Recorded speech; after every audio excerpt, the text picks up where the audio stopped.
どうも、なんとか重工ともです。今回はランブルということで、こちらのパーギアさんからご提供いただいた 10W のレーザー加工機をレビューしていきたいと思います。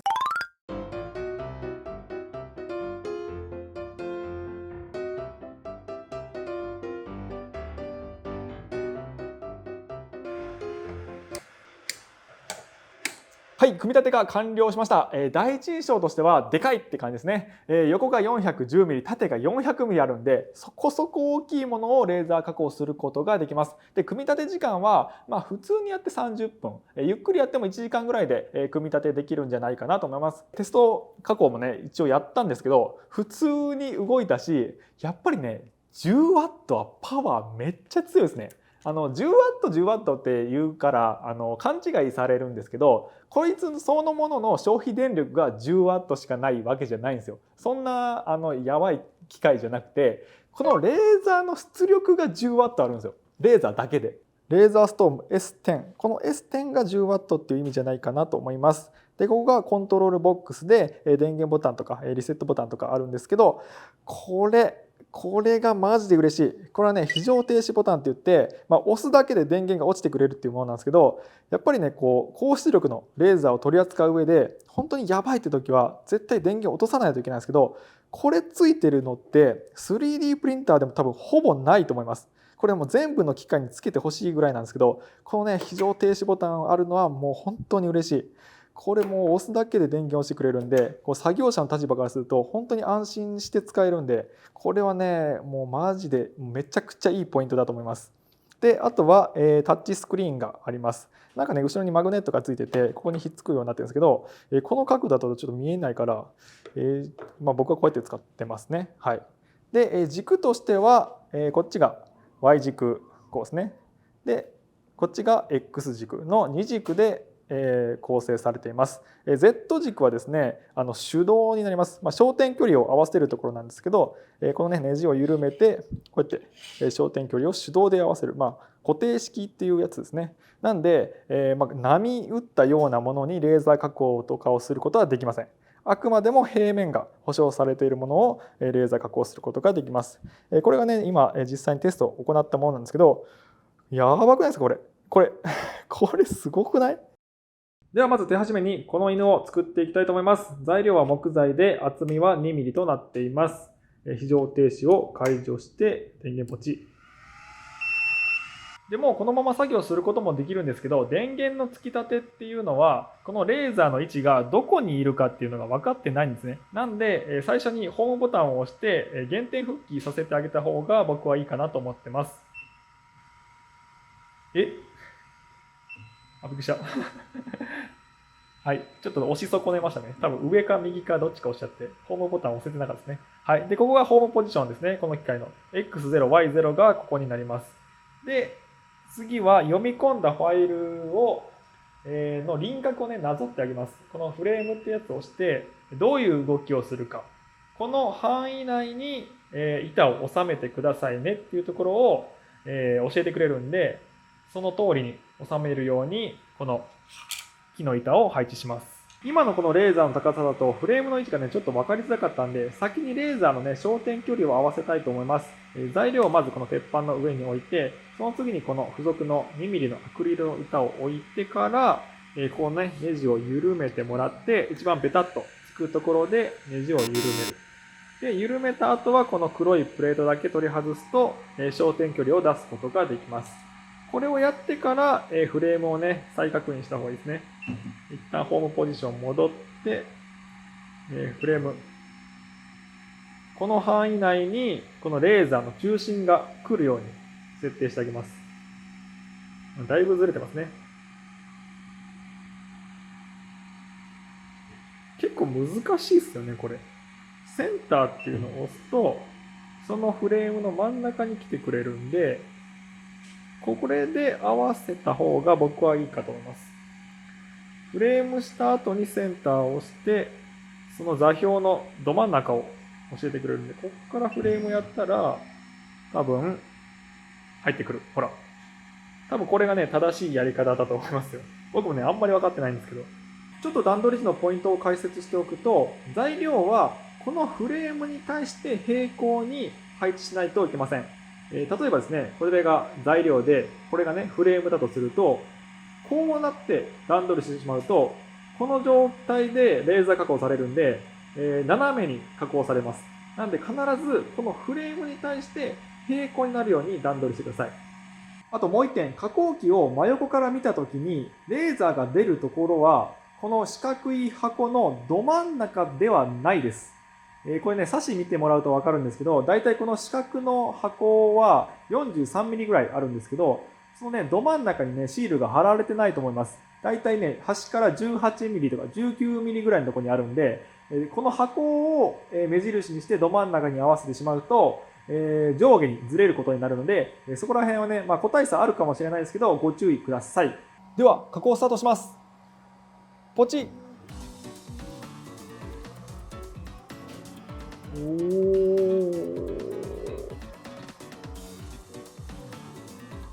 早いよね、やっぱり。レーザーのパワーが弱いと、ゆっくり走ったりとか、何回も走ったりとかしないといけないんですけど、10ワットものね、パワーがあると、一発で、しかもそれなりのスピードでいってくれるんで、加工はね、くっそ早いですね。今まで 1.6 ワットのレーザー加工機はね、使ったことあったんですけど、もうそれの6倍なんで、ちょっと段違いですね、これは。超早いです。で、これレーザーのいいところは、特にワークを固定しなくてもいいっていうところですね。その失敗がね、他の 3D プリンターとか CNC とかに比べて非常に少ないとね、思います。ちょっとね、デメリットというか、目がね、危なかったりとか、あとこの焦げた匂い、ヒュームまではいかないでしょうけど、これ匂いとか気になるんで、ちょっと換気しないと、ちょっときついっていうところありますけど、これね、最高ですね、このスピード。終わった終わったもう終わった。はい、という感じで、終わってしまいました。ちょっとすっごい。はい、綺麗に切断できています。やばい、これ。10ワットなんで、こんなね、板厚2ミリの木くらい言ってもらうのは困るわけなんですけど、次はこちら。これはね、これも木ですけど、18.4 ミリあります。しかもちょっとね、硬そうな、こういうなんか柔らかい木じゃなくて、割としっかりめの木。こいつが切れたらマジですごい。10ワットなら、一発は厳しいかもしれないけどね、2度切りとかでいけちゃったりするんじゃないでしょうか。ちょっとね、やってみたいと思います。はい、準備ができました。パワーの出力も、移動のスピードも全く同じで、この厚み 18mm をいってみたいと思います。スタート。さすがに無理じゃない。相当速いですからね、これ。どこまで抜けてるんでしょうか。はい、終わりました。どうでしょう。さすがに抜けてはない。全然ダメですね。はい。全く貫通しないです。どれくらいの深さいったんだろうな。これわかんないな。木材の切断テストを行いたいだけなのに、何回もね、犬を切断するの大変だなと思ったんで、パソコン使ってプログラムで行うことにしました。こちらライトバーンという有償の買い切りソフトとなっています。もちろんね、フリーソフトとかもあるんですけど、ネットで調べた感じだと、このライトバーンがね、非常に優秀で、使い勝手もいいということなんで、もう思い切ってね、導入してみました。価格は60ドルくらいだったと思います。で、何がいいって、パソコンとつないで、ここでね、さっきこっちのモニターでやってたことが、このパソコン上で行えたりとか、自分でね、文字書いたり、画像を読み込んだりして、そのままね、USB でつないで、こいつを動かしたりとかできるんで、非常に使い勝手のいいソフトとなっているようです。ただ注意しないといけないのが、プログラム時間が、加工時間が長くなればなるほど、途中でね、切断されたり、パソコンの充電がなくなったりっていうリスクがあるんで、大容量のプログラムを流すときは、このね、G コード、プログラムをこの SD カードで移してこの本体に入れて、こっちから読み込んであげた方が安全に動かせるんじゃないかなと思います。僕自身このソフトを使うの初めてで全然使いこなしているわけじゃないんですけど、ざっくり概要を解説したいと思います。簡単に言うと 2D の CAD ソフトみたいな感じで、自由にね、絵描いたりとかいろんなことができるようになっています。で、見た感じね、日本語に対応しているのがお分かりいただけると思うんですけど、さらに言うと USB で機械と接続しただけで機械の情報を読み取ってくれて、機械のストロークとか機械減点なんかを自動的に読み込んでくれます。で、あとはですね、丸とか書いてレイヤーごとに分けてます。今回5個の円を書くんですけど、それぞれパワー、レーザーの出力は同じで、送りの速度だけ徐々に変更していくようなプログラムを作ってみました。一番左端の円だと2000の送り2000で、その下が1000、その下が500、その下が100で、最後は50の送りでだんだんと遅くなるようなプログラムを書いてみました。ここね、ラインとかなってるんですけど、塗りつぶしとかだったり、塗りつぶしプラス線とか、いろんなね、細かい設定ができて、ちょっとね、早く使いこなしたいところなんですけど、機能がね、多すぎて、ちょっとよく分かってないところが正直あります。プログラムができたら、機械側の操作は一切必要ありません。パソコン上で開始ボタンを押すと自動的に動き出します。いきます。ポチッ。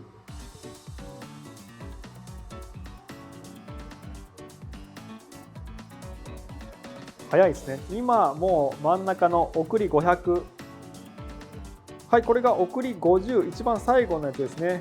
非常にゆっくり切っていってるんで、なんか燃えちゃいそうで怖いですけど、火は今のところ出てないかなと思います。めっちゃ遅いですね。これでもね、切れてたらすごいですよ。はい、こっち側から送り2000、1500、150といった感じですね。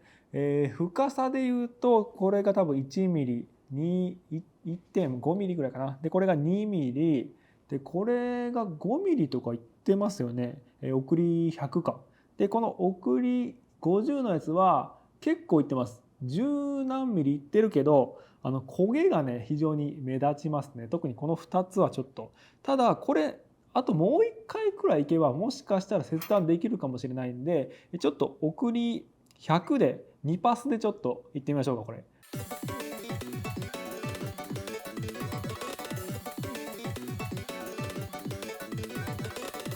はい、今送り100で2パスの切断が終わりました。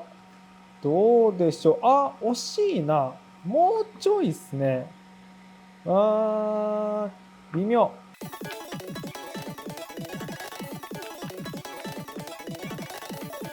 送り100で2パスいった時点でこれくらいだったんで、3パスいけばいけるんじゃねと思ってやってみたんですけど、あんまり変わらなかったですね。はい。これはレーザーのパワーに対して厚みが厚すぎる。要は光が多分届かないんですね、下まで。なんで何パスいっても多分結果は変わらないんじゃないかなと思います。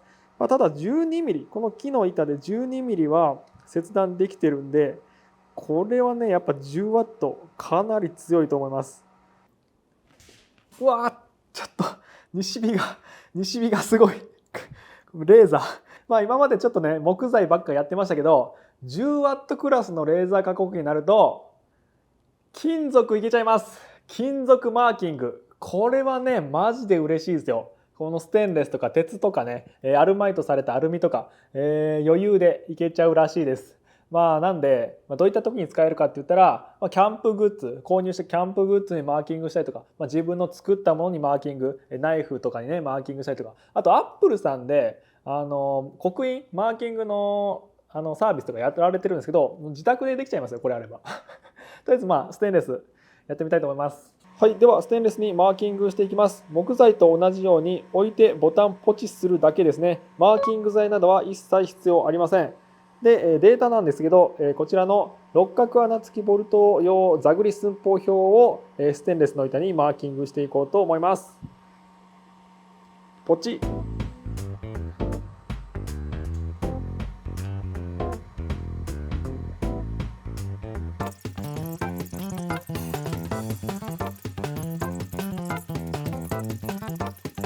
こんな感じになりました。どうでしょうか。ちょっとね表面の材料なんで見にくいかなと思うんですけど、しっかりマーキングができています。で、若干ね薄かったり粗さっていうのはあるんですけど、当然ね指で触っても全く取れる気配はありません。もう削らないと取れないレベルですね。で、この粗さっていうのは結局はねピッチなんですよ。で、今回は下からこう順番にジグザグで 0.1 ミリピッチでやったんで、若干粗さがあるんですけど、これをねもっともっと細かくしてあげれば本当に綺麗な製品レベルのマーキングができる感じがしました。はい、こんな感じで木材はもちろん革、アクリル、金属など様々な材料をレーザー加工できるわけなんですけど、もう少しね実用的な例を出したいなと思いまして、こちらエアガンとジュラルミンケースとウレタンマットを使ってガンケースをね作ってみたいと思います。今回はですね Fusion 360で 2D CAD を書いて、それを DXF に変換してからそのファイルをライトバーンで読み込んだという形になっています。でこのウレタン 20mm なんですけど、だいたい 100% でパワー、スピード送りが1200で3パス走るといい感じに切れることが分かったんで、これでやっていこうかと思います。スタート。で若干ね煙みたいなのが出てるのが分かると思うんですけど、この煙が邪魔をしてうまくレーザーの光が下の層まで当たらないみたいなことがあるらしくて、オプションでエアポンプを取り付けてこの煙を除去することができるようになっています。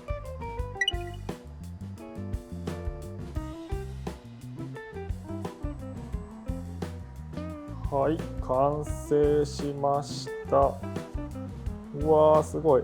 ちょっと残ってるとこもあるけど、手でちぎれるぐらいのあれしか残ってないですね。ほぼ切れてる。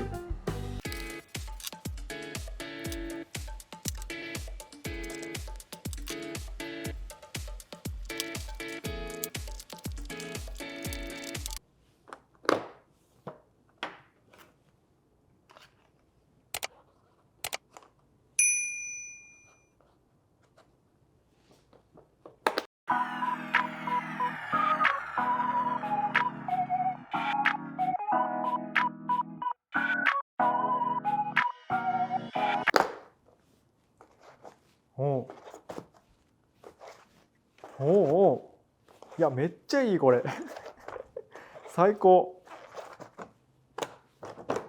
はい、というわけでレーザーストーム S10 を使ってみましたけどいかがだったでしょうか。僕的にはね大満足です。めちゃくちゃ楽しい。このレベルのレーザー加工機が手軽に使えるっていうのは本当にね楽しいです。で、大きさがね400角までいけるっていうのと、やっぱりね 10W の高出力のレーザーが使えるのはマジで魅力的だなと思います。金属がねいけるようになるっていうのはもちろんなんですけど、パワーがあるんで送りを早くできるんですよ。で作りたいものがどんどん作れるんで、マジでこれはね楽しいです。でどんな方におすすめかっていうと、これからねなんかものづくりしてみたい方はもちろんなんですけど、今すでにものづくりされて付加価値をつけるためにマーキングをねしたりとか、そういった方にもおすすめできるんじゃないかなと思います。使い方も難しくないですし、本当にたくさんの人に使っていただけるようなものだと思います。で悪いところもね正直に言ってくれって言われてるんですけど、マジでないですよ本当に。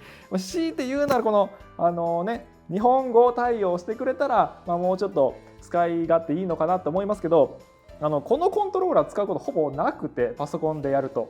なんでパソコンのソフトの方が日本語対応してると、特に不自由なく使えるんじゃないかと思いました。マジでおすすめです。というわけで今回の動画が面白かった、参考になったという方いらっしゃいますので、グッドボタンとかチャンネル登録の方よろしくお願いします。Twitter、Instagram、オリジナル製品も販売しておりますので、ぜひ概要欄から見てみてください。この商品レーザーストーム S10 も概要欄にリンク貼ってますので、ぜひ気になった方は見てみてください。ご視聴ありがとうございました。